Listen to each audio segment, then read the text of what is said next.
And I tried hard to be proud of my service, but all I could feel was shame. And racism could no longer mask the reality of the occupation. These were people, these were human beings. I've since been plagued by guilt anytime I see an elderly man, like the one who couldn't walk, who we rolled onto a stretcher and told the Iraqi police to take him away. I feel guilt anytime I see a mother with her children, like the one who cried hysterically and screamed that we are worse than Saddam as we forced her from her home. I feel guilt anytime I see a young girl, like the one I grabbed by the arm and dragged into the street. We were told we were fighting terrorists. The real terrorist was me, and the real terrorism is this occupation. Racism within the military has long been an important tool to justify the destruction and occupation of another country. It has long been used to justify the killing, subjugation, and torture of another people. Racism is a vital weapon employed by this government.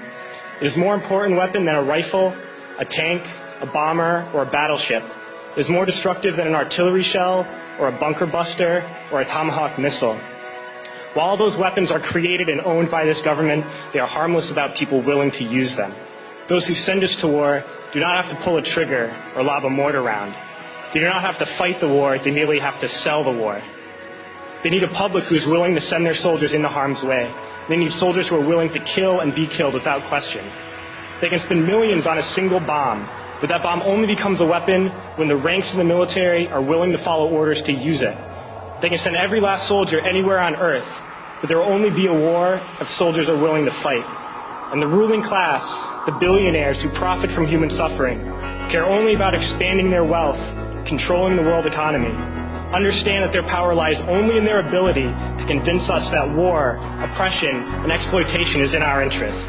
They understand that their wealth is dependent on their ability to convince the working class to die to control the market of another country. And convincing us to kill and die is based on their ability to make us think that we are somehow superior. Soldiers, sailors, Marines, airmen have nothing to gain from this occupation.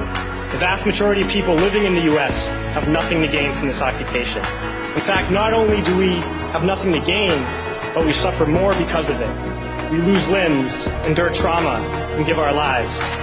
Our families have to watch flag-draped coffins lowered into the earth.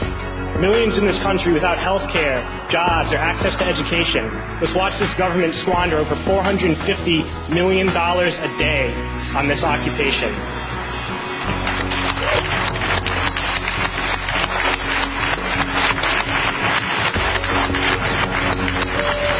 Poor and working people in this country are sent to kill poor and working people in another country to make the rich richer. And without racism, soldiers would realize that they have more in common with the Iraqi people than they do with the billionaires who send us to war.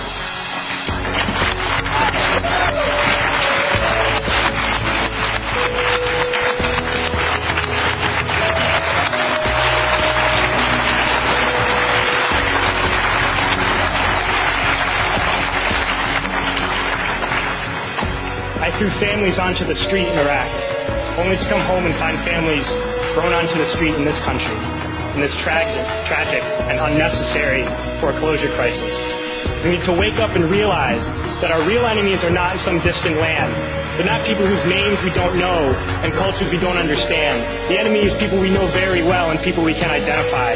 The enemy is a system that wages war when it's profitable. The enemy is the CEOs who lay us off from our jobs when it's profitable. It's the insurance companies who deny us health care when it's profitable. It's the banks who take away our homes when it's profitable. Our enemy is not 5,000 miles away. They are right here at home. If we organize and fight with our sisters and brothers, we can stop this war, we can stop this government, and we can create a better world.